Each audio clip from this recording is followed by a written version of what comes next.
क्या वेरिकोसील के होते हुए भी प्रेगनेंसी हो सकती है? जी हाँ, बिल्कुल वेरिकोसील के होते हुए भी प्रेगनेंसी हो सकती है अगर स्पर्म काउंट में ठीक है, स्पर्म की मोटेलिटी भी ठीक है और स्पर्म की मॉर्फोलॉजी भी ठीक है तो प्रेगनेंसी हो सकती है।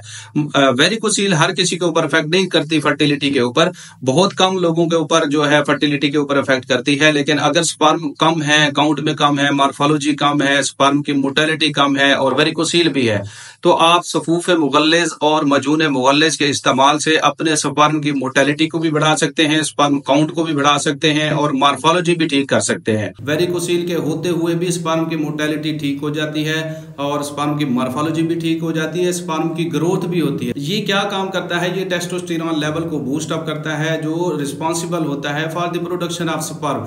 ये बड़ी तेजी से जल्दी से स्पर्म की प्रोडक्शन करवाता है, सेमिनल फ्लूइड की प्रोडक्शन करवाता है और जहां पे स्पर्म स्टोर होते हैं अगर वहां पे कोई इन्फेक्शन है उसको भी ये ठीक करने की सलाहियत रखता है।